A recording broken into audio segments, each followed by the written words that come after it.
어제 아침에 한 권사님께서 저한테 메시지 보낸 내용이 있었습니다. 그 내용이 침묵이라는 그런 내용이었는데 내용은 대충 이렇습니다. 북유럽의 한 시골 마을에 한 교회 예배당 안에 십자가가 하나 있었습니다. 그 십자가 앞에서 기도를 하면 응답이 된다는 거예요. 그 십자가 앞에서 무엇이든지 그렇게 기도하는 것은 다 이루어졌다는 그 소문이 나기 시작했습니다. 그러니까 사람들이 그 십자가 앞에서 기도하기 시작합니다. 그 교회에는 그 예배당을 지키는 문지기가 있었는데 문지기가 그 기도의 내용이 너무 궁금했던 거예요. 그래서 문지기의 소원이 무엇이었느냐? 그 십자가 옆에서 기도하는 성도님들의 그 기도 내용이 무엇인지 그것을 듣는 것이 문지기의 소원이었어요. 그래서 문지기가 간절히 기도했어요. 그런데 하나님의 음성이 들린 거예요. 예수님의 음성이 들렸어요. 그래, 내가 그렇게 간절히 원하니까 들어주겠다. 그러면서 투명 망토를 이제 탁 씌워주시는 거예요. 투명 인간이 된 거예요. 십자가 옆에서 이제 듣도록 하여라. 그러나 꼭 기억해야 될 것이다. 누가 무슨 말을 하든지 어떤 행동을 하든지 절대로 말을 하면 안 된다. 참 가만히 있어야 된다. 알았지? 네. 하고 문지기는 다짐을 하고 이제 십자가 옆으로 갔습니다. 첫 번째 사람이 들어왔습니다. 부자였어요. 그런데 이 부자는 도박을 너무너무 좋아했어요. 그러니까 와서 가방에 돈을 잔뜩 들고 와서 기도를 하기 시작합니다. 주님, 이제 제가 도박장으로 가는데 오늘 돈을 잃지 않게 해주시고 많이 따게 해주세요. 라고 그렇게 간절하게 기도를 합니다. 한참 기도하고 나서 이 부자가 가는데 옆에 껌껌하니까 가방을 놔두고 가는 거예요. 문지기가 저러면 안 되는데 라고 이야기를 하려고 하다가 아참 맞아, 예수님하고 약속을 했지. 그러면서 입을 막았습니다. 조금 뒤에 아주 가난한 농부가 들어왔습니다. 그 농부는 아내가 너무너무 아팠어요. 그래서 하나님, 저희 아내 너무너무 아픕니다. 지금 치료비가 없어 죽어가고 있습니다. 치료비를 주세요. 라고 간절히 기도했다가 이제 일어나서 집으로 가려고 하는데 옆에 딱 보니까 뭐가 보이는 거예요? 가방이 보이는 거예요. 가방을 열어보니까 돈이 보이는 거예요. 할렐루야. 하나님께서 예비해 주셨군요. 감사합니다, 하나님. 그러면서 들고 나가려고 하는데 또 문지기가 아니야, 그거 임자 있어 라고 이야기를 해주려고 하다가 또 기억이 났어요. 예수님과 약속 있지. 그러면서 이걸 또 닫았어요. 그 다음에 또 이제 좀 지나니까 한 청년이 뛰어들었어요. 그 청년은 배 시간이 다 돼가는 배를 타러 가는 그 청년이었어요. 그 배를 타러 가는 그 청년이 이제 곧 출항하는데 하나님 지켜주세요. 제가 그 배를 타고 다녀올 동안 함께 해주셔서 아무 사고 나지 않게 해주세요. 라고 간절히 기도하는데 그때 갑자기 예배당 문이 활짝 열리는 거예요. 그리고 부자가 막 뛰어왔어요. 그러면서 둘러보는 거예요. 내 가방이 어디 있지? 하면서 두리번 그러다가 누가 보이는 거예요? 젊은이가 보이잖아요. 젊은이의 멱살 잡고 다짜고짜 내 가방 내놔, 내 돈 내놔 라고 흔들기 시작하는 거예요. 그러니까 젊은이가 아니 이거 놓고 이야기하세요. 나는 몰라요. 나 지금 급해요. 아니야, 너는 경찰서로 가야 돼. 그렇게 옥신각신할 때 옆에 누가 있어요? 문지기가 있잖아요. 문지기가 참아야 되는데 문지기가 아니 이렇게 싸우고 옥신각신하는 것을 옆에서 보고 아니 그게 아니고 누가 그랬다고요? 가난한 사람이 가져갔다라고 이야기하는 거예요. 예수님이 침묵하라고 했는데 말을 뱉어버린 거예요. 그러자 부자는 그 가난한 사람에게 다가서 그 돈을 받아갔습니다. 그러자 예수님이 그 문지기에게 진노하셨어요. 내 이놈! 내가 왜 나와 한 약속을 어겼느냐? 내 죄를 내가 그 지은 죄가 얼마나 큰지 아느냐? 라고 호통을 치셨어요. 그러니까 문지기가 아니 예수님 제가 무슨 잘못을 했나요? 저는 가방을 훔쳐가는 것을 바로 잡아줬는데요. 돌려줬는데요. 그리고 그 젊은이 배 타고 갔잖아요. 다 잘 됐잖아요. 주인이 가져가는 거 맞고 배 타러 갔으니까 다 잘 된 거 아닙니까? 라고 항변하자 예수님이 내가 그 돈 찾아준 그 돈은 그 부자는 도박장에 가서 오늘 몽땅 다 날릴 돈이었고 그 돈이 있었다면 그 가난한 농부의 아내는 살릴 수 있었고 그리고 그 젊은이가 배를 타지 않았다면 그 젊은이는 살았을 것이다. 그 배가 출항한 지 얼마 안 돼서 전복이 되어서 저는 죽어버렸던 거예요.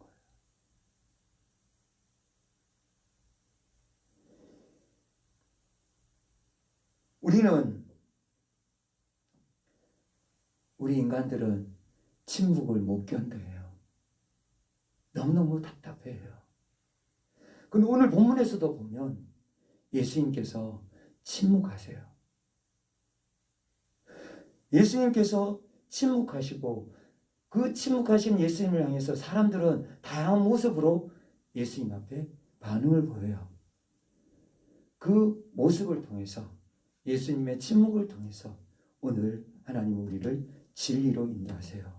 그 진리의 말씀을 깨닫고 그 진리의 말씀을 마음에 새기는 은혜의 시간이 되기를 원합니다. 그 배경이 되는 말씀 11절 말씀 우리 다 같이 받으시겠습니다. 예수께서 총독 앞에 섰음에 총독이 물어 이르되 네가 유대인의 왕이냐? 예수께서 대답하시되 내 말이 옳도다 하시고 아멘. 예수님이 이 세상에 오셔서 이제 공생의 마지막이 되셨을 때 예수님께서 분명히 알려주신 것이 있죠. 무엇이냐? 예수님이 유대인의 왕이라고. 맞다. 빌라도가 물었을 때 빌라도가 물은 그 물음에 내 말이 맞다. 유대인의 왕이 맞다라고 그렇게 예수님은 답변해 주십니다.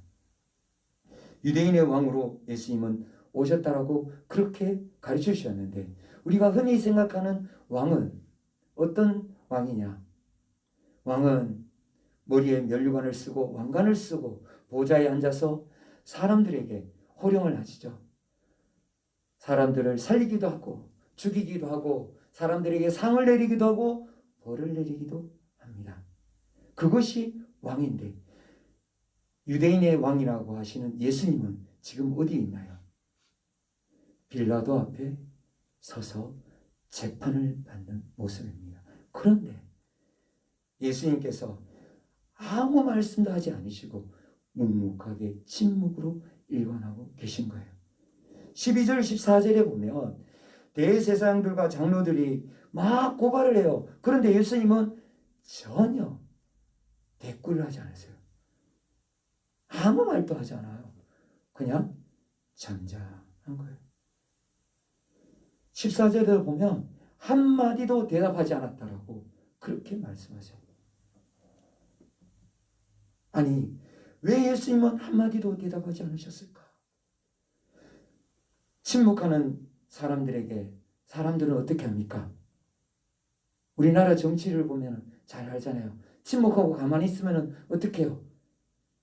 오늘 본문에서도 그 모습이 나타납니다. 첫 번째, 중상모략을 해요. 이것은 비견 오늘날만 그런 것이 아니라 2000년 전에도 역시 똑같았어요. 사람들이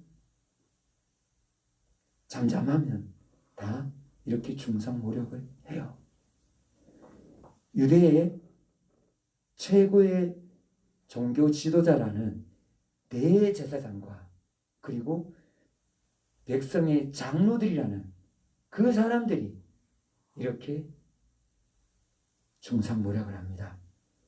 그들은 사내들인 공회 회원으로서 이스라엘의 그 유대에서 최고의 의결기구를 가지고 있는 우리의 국회처럼 최고의 의결기구의 회원이었어요. 그들은 그렇게 지체가 높은 신앙이 아주 높은 그런 사람들이었는데 그들은 예수님을 빌라도 신성모독이라고 빌라도 앞에 끌고 가서 법정에 세운 거예요. 예수님이 사내들인 공회에서 무엇을 가르쳐 주셨을 때요? 하나님의 아들이십니다. 예수님은 하나님의 아들이십니다. 예수님이 하나님의 아들이신 줄 믿으십니까? 빌라도가 아니라 사내들인 공회에서 예수님께서 그 회원들에게 내가 하나님의 아들이라고 말을 했을 때 그들은 어떻게 반응을 보였느냐? 어떻게 사람이 감히 하나님의 아들이냐고 신성모독이라고 그러면서 예수님을 죽여라 라고 사형 판결을 내려요. 그런데 그들은 사형을 집행할 수 있는 권한이 없었어요. 그러니까 어떻게 하느냐? 누구에게 쪼록 달려가요? 빌라도에게 달려가는 거예요. 빌라도에게 달려가서 법정에 세웁니다. 빌라도 법정에 세웠어요. 그런데 예수님을 하나님의 아들이라는 것은 신성모독이라는 것이지 그것이 종교적인 문제지 정치적인 문제는 아니거든요. 그러니까 로마에서 사형을 언도할 수 있는 명분이 전혀 없는 거예요. 무죄인 거예요. 그러니까 그들은 어떻게 바꿔요? 예수님이 하나님의 아들이라고 했는데 무엇을 바뀌나요? 유대인의 왕이다. 유대인의 왕으로 바뀌는 것은 무엇을 의미하나요? 바로 이 문제가 종교 문제가 아니라 정치 문제다라는 거예요. 예수님을 정치범으로 몰아서 이제 법정에 세운 거예요. 그렇게 중상모략을 한 거죠. 예수님 분명히 하나님 아들이라고 했는데 예수님 입장에서는 똑같아요. 하나님의 아들이 유대인의 왕이고 그런데 이방인들 모르는 사람들 앞에서는 완전히 다른 거예요. 정치범이냐 종교범이냐 완전히 다르게 비치는 건데 그들은 예수님을 정치범으로 몰아서 그렇게 빌라도 앞에 반역자입니다 라고 고발한 거예요. 그런데 예수님은 전혀 거기에 대해서 대꾸하지 않는 거예요. 그들은 예수님이 하나님의 아들이신지 분명히 알고 있었는데도 불구하고 예수님을 죽이려고 했던 거예요. 그 전부터 계속 조사했었잖아요. 메시아인 걸 분명히 알았어요. 그런데 그들은 왜 그렇게 아무 대꾸도 하지 않는 예수님을 그렇게 예수님이 하나님의 아들이라고 하신 예수님을 죽이려고 했을까요? 12절에서 14절에 계속적으로 그들은 고발합니다. 대제사장들과 장로들에게 고발을 당하되 아무 대답도 아니하시는지라. 이에 빌라도가 이르되 그들이 너를 쳐서 얼마나 많은 것으로 증언하는지 듣지 못하느냐 하되 한마디도 대답하지 아니하시니 총독이 크게 놀라워하더라. 옆에서 지켜보던 총독이 놀라는 거예요. 옆에서 지켜보다 하니까 너무 답답한 거예요. 옆에 한쪽에서는 대제사장들과 그 백성의 장로들은 그렇게 열심히 공격하고 비난하고 조롱하고 그리고 그렇게 예수님을 정죄하는데 예수님은 전혀 대답이 없으니까 그러니까 빌라도가 깜짝 놀라버린 거죠. 빌라도는 이 사실을 알고 있었을까요? 모를까요? 그 전에 있었던 이 대제사장들과 예수님과의 관계를 알까요? 모를까요? 알고 있어요. 모른다고 그러면 그 빌라도가 무능한 거예요. 그런데 그렇게 빌라도가 무능하지 않았어요. 빌라도는 아주 교활했었어요. 그렇기 때문에 무능하지 않았어요. 거기에 대한 내용을 다 자세히 알고 있었어요. 그들이 예수님과의 관계를 알고 있었다고요. 예수님이 성전에 들어가서 성전을 청결하게 한 사건과 거기에 안에 있었던 장사꾼들을 다 몰아내고 예수님이 성전이 기도하는 집이라고 대제사장들을 어떻게 했나요? 면박을 줬잖아요. 그리고 대제사장들이 그 기득권, 돈벌이 되는 그것을 어떻게 했어요? 완전히 몰아내버렸잖아요.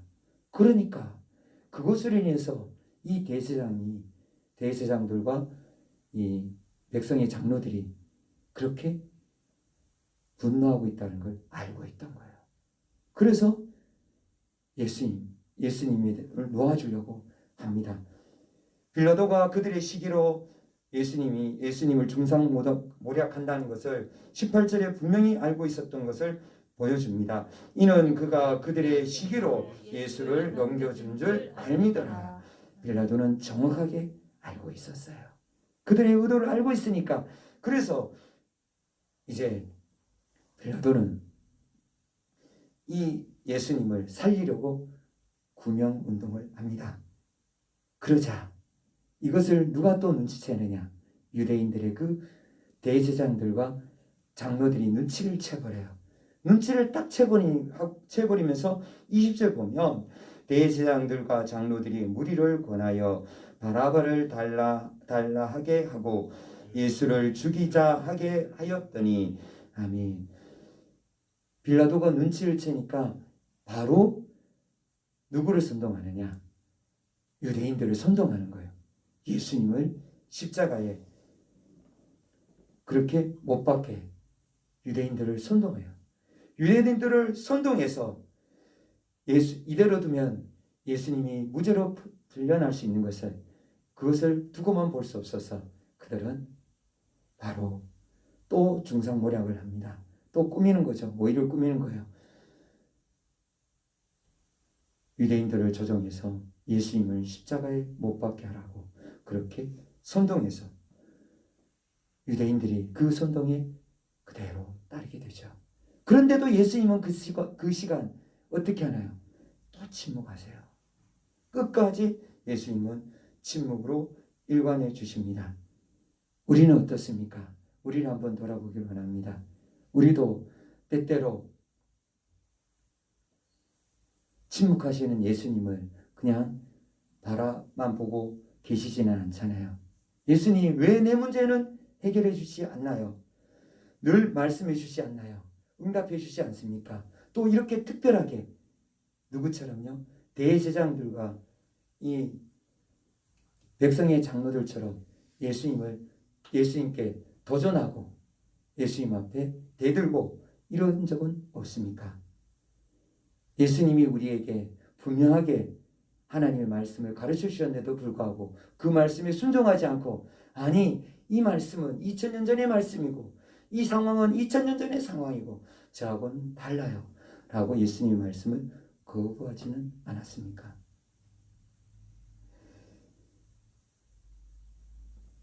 그리고 또 여기 대제사장들처럼 교회의 형제들이나 아니면 사회에서 중상모략하며 그리고 사람들을 무시하지는 않았습니까? 우리는 돌아봐야 됩니다. 그리고 또 오늘 본문에서는 또 침묵하면 사람들이 어떤 반응을 보이는지 또 말씀해 주십니다. 무능하다고 합니다. 유대인 군중들이 그랬습니다. 그들은 불과 5일 전에 예루살렘에 입성하시는 예수님 향해서 어떻게 외쳤죠?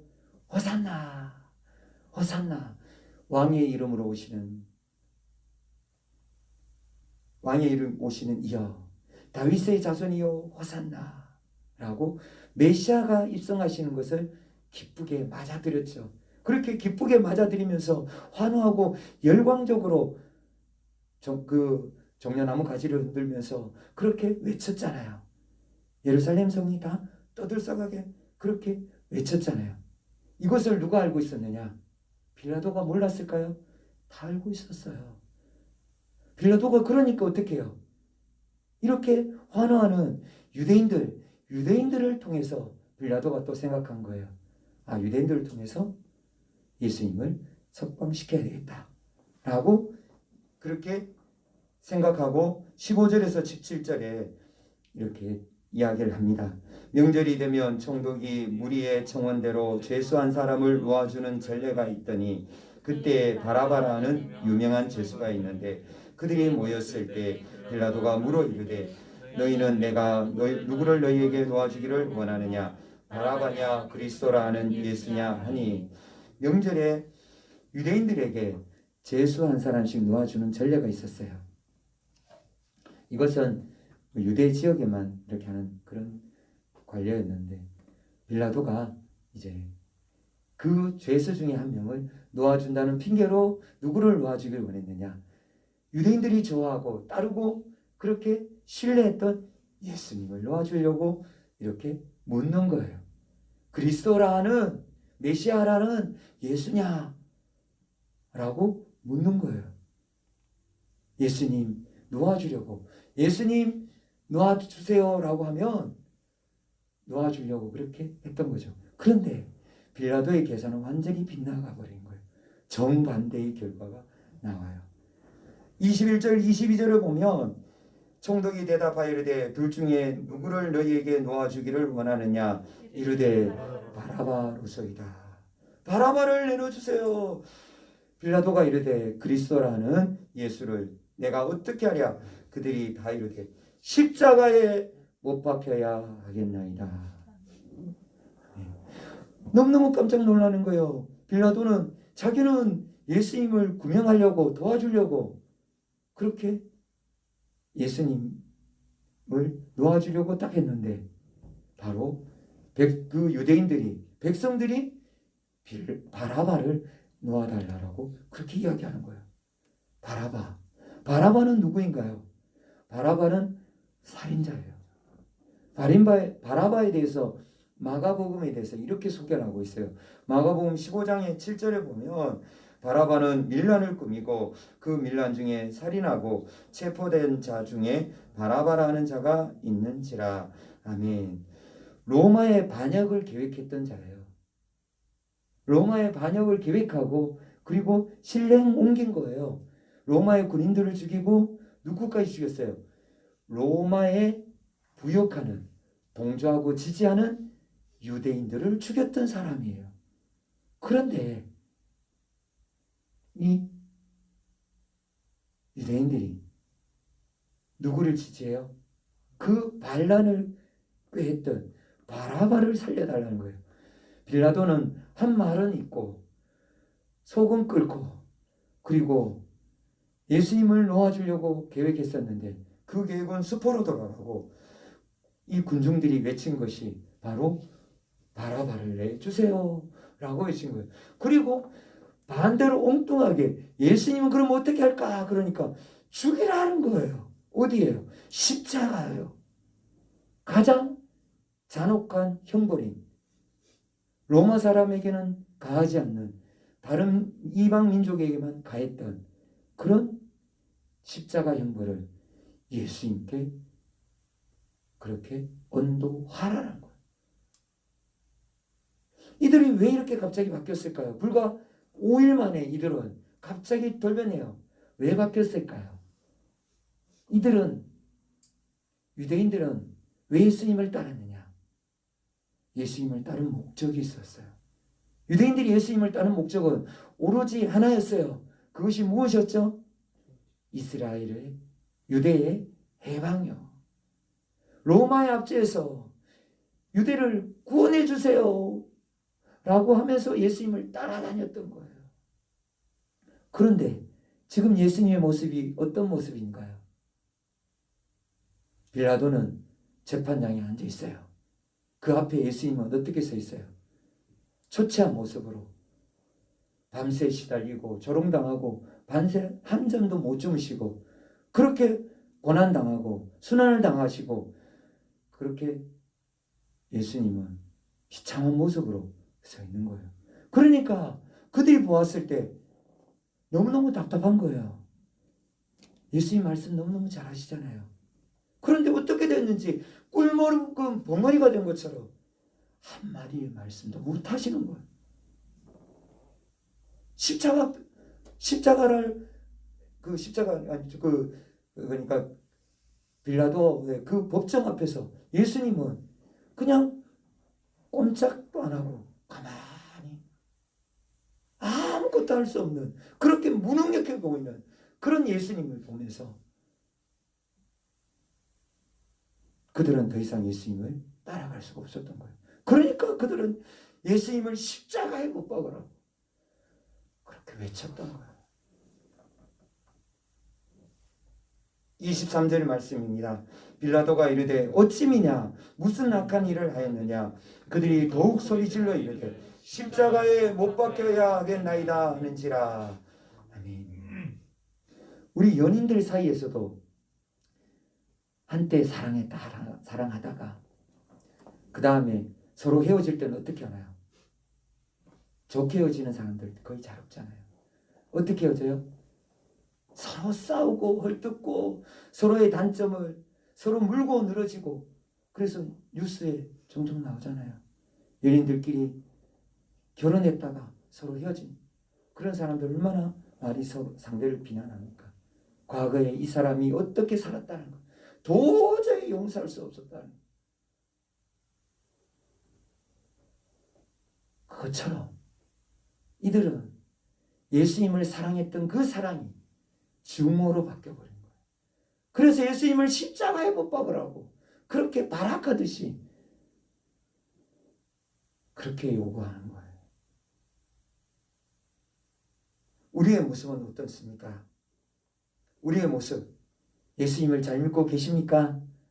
예수님을 믿고 계시죠? 예수님 믿으시는데 예수님을 왜 믿고 왜 예수님을 따르십니까? 예수님을 따르시는 목적이 무엇입니까? 이 땅에서 먹고 살고 이 땅에서 돈 벌고 잘 살고 행복하게 사는 것이 목적입니까? 아니면 무엇입니까? 우리는 그 목적이 무엇인지 분명히 우리가 정해야 됩니다. 예수님은 우리 죄를 위해서 이 땅에 오셨습니다. 예수님은 우리를 죄에서 구원하시기 위해서 오셨습니다. 그런데 우리는 무엇을 자꾸 바라보시나요? 이 땅에서 자꾸 잘 먹고 잘 사는 것. 우리를 기다리는 영원한 천국이 있다는 것을 우리가 자꾸 잊어버려요. 주님은 영원한 천국으로 인도하시려고 그렇게 십자가에서 죽어주셨던 거예요. 예수님이 침묵하신다고 내 기도 들어주지 않는다고 내 문제 해결되지 않는다고 그렇게 예수님 무능하다고 원망하지는 않으셨습니까? 그리고 예수님 앞에 또 항변하지는 않았습니까? 우리는 돌아봐야 됩니다. 또 침묵하면 사람들은 어떤 반응을 보이느냐? 세 번째로 방관하며 그리고 어떻게 하냐면 피합니다. 자기 자신을 지키지 못한다고 예수님을 멀리 해버리는 것입니다. 빌라도가 그랬어요. 예수님은 죄인이 아니라는 거 빌라도가 너무너무 잘 알고 있었어요. 너무너무 잘 알고 있었던 빌라도는 예수님을 살리려고 여러 번 시도를 했어요. 빌라도의 아내가 와서 이야기해 줬죠. 꿈에 너무너무 힘들었어요. 저 사람 잘못된 사람 아니에요. 저 사람에게 해롭게 하지 마세요. 그럼 큰일 나요. 그 말도 빌라도가 들었어요.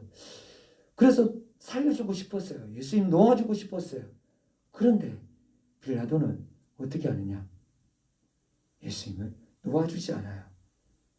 예수님을 살리려고 하는데 누가 완강하게 반대해요? 대제사장들과 장로들과 그리고 또 누구요? 유대인들이요. 전부 다 유대인들 전체가 들고 일어나는데 빌라도는 거기서 자기의 뜻을 포기하고 그리고 예수님을 그대로 그들에게 맡깁니다. 24절입니다. 빌라도가 아무 성과도 없이 도리어 밀란이 나려는 것을 보고 물을 가져다가 무리 앞에서 손을 씻으며 이르되 이 사람의 피에 대하여 나는 무죄하니 너희가 당하라. 아멘. 빌라도는 더 이상 예수님을 구명운동을 했다가는 유대인들이 들고 일어나서 반란이 일어날 것 같으니까 그들의 요구대로 들어줍니다. 방관하는 사람들의 특징이 무엇이냐? 바로 이렇게 누구의 눈치를 봐요? 사람들의 눈치를 봐요. 사람들의 눈치를 보니까 그 방관하는 사람들은 어떤 사람들이냐? 비겁해요. 자기가 분명히 예수님이 죄가 없는 것을 분명히 알았어요. 자기는 그렇게 결정을 내릴 수 있는 재판관이었어요. 그런데 그들은 그들의 요구를 무시 못하고 빌라도는 예수님을 십자가에 못 박으라고 그리고 이 일은 나와는 전혀 상관이 없다라고 그렇게 물로 씻어요. 물로 씻는다고 그 죄가 없어지나요? 빌라도가 지은 죄, 예수님을 사형에 온도한 죄는 2000년 기독교 역사상에 가장 악한 자로 그렇게 기록이 됩니다. 대역 죄인으로 빌라도는 그렇게 불려지잖아요. 지금 우리 찬송가 부를 때도 빌라도였잖아요. 찬송가 앞에서 그리고 우리 신앙 고백할 때도 빌라도가 죽인 거잖아요. 그렇게 빌라도는 죽일 놈이 되어버린 거예요. 방관하며 피하려고 했었는데 그것이 피해지지 못했던 것이죠. 예수님의 침묵, 그러면 그 침묵의 의미는 무엇일까요? 왜 예수님은 그렇게 예수님을 죽이려고 하고 예수님을 십자가에 못 박으려 하는 유대인들과 대제사장들의 그 요구 앞에서 예수님은 침묵하셨을까요? 왜 예수님이 침묵하셨죠? 예수님이 말씀을 하시지 못하나요? 왜 예수님은 침묵하셔야만 했습니까? 예수님은 십자가로 가셔야 했기 때문입니다. 십자가로 가셔야 했기 때문에 그래서 예수님은 침묵할 수밖에 없었던 것입니다. 십자가에서 죽으셔야 됐어요. 왜 예수님이 십자가에 죽으셔야 했나요? 예수님이 죽지 않으시면 우리는 어떻게 됩니까? 우리는 영원히 불지옥에 갈 수밖에 없는 거예요. 우리는 불타는 그 지옥에서 영원히 고통받을 수밖에 없는 거예요. 우리 누가 살려줍니까? 아무도 살려줄 사람 없어요. 우리 죄, 여러분이 지은 죄, 그 죄 대가는 분명합니다. 그 죄의 대가를 예수님은 십자가에서 대신 다 갚아주셨습니다. 예수님이 그것을 죄의 짐을 지고 십자가에서 대신 살이 찢어지고 피를 쏟으시기 위해서 그렇게 예수님은 침묵하셨던 것입니다. 누구를 위해서요? 바로 나를 위해서 예수님께서 그 십자가에서 죽어주셨습니다. 믿으십니까? 그렇게 예수님께서는 십자가에서 죽으시려고 침묵하셨는데 사람들의 모습은 어떻나요? 침묵하니까 더 중상모략하고 더 예수님 비방하고 더 고발하고 또 어떻게 합니까? 예수님을 원망하고 예수님을 십자가에 못 박으라고 무능하다고 예수님을 버려버리고 또 빌라도처럼 비겁하게 예수님을 피해버리고 우리는 그렇지 않습니까? 우리의 모습을 돌아보길 원합니다. 우리의 모습이 어떤 모습입니까? 주님은 우리에게 끊임없이 말씀하십니다. 들을 귀를 열라고요. 들을 귀 있는 자는 들으라 하셨습니다. 우리 모두 다 귀를 열고 듣기를 원합니다. 예수님의 침묵의 의미에서 침묵을 통해서 우리는 하나님이 예수님이 우리를 얼마나 사랑하시는지 깨달으시길 원합니다. 예수님이 나를 살리시려고 십자가에 달리 못 박으라고 그렇게 소리치는데도 불구하고 단 한마디의 말씀도 하지 않으셨다는 것. 그것을 꼭 기억하시기 바랍니다. 웅변은 은이요 침묵은 금이라는 말이 있습니다. 지금도 예수님은 때때로 침묵할 때가 있습니다. 예수님이 앞에 기도할 때 예수님이 바로바로 응답해 주십니까?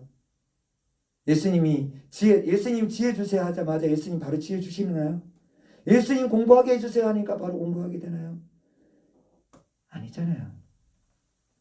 예수님 이 문제 해결해 주세요. 이게 너무 힘들어요. 고통스러워요. 예수님 이 문제를 빨리 해결해 주세요 라고 호소할 때 문제가 해결되나요? 그냥 아무 일도 없잖아요. 예수님이 침묵하시는 그 이유는 분명히 있습니다. 우리의 기도 없어집니까? 없어지지 않아요. 어떻게 할 때요? 포기하면 없어지는 거예요. 우리가 포기하니까, 내려놓으니까 없어지는 거예요. 하나님 앞에 부르짖는 기도는 다 응답하세요. 아버지 하나님 앞에 나아갈 수 있는 길이 열린 거예요.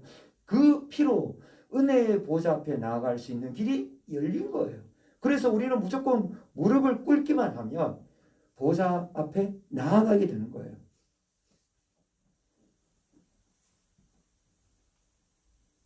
단 이루시는 것은 하나님의 때에 가장 좋은 때에 하나님께서 우리를 위해서 이루어질 줄 믿습니다. 예수님이 재림하신다고 하신 지가 벌써 2000년이 지났어요. 어떤 사람들은 이것을 위해서 또 예수님이 또 침묵하고 계시니까 그러니까 또 어떻게 하나요? 예수님 왜 안 오세요?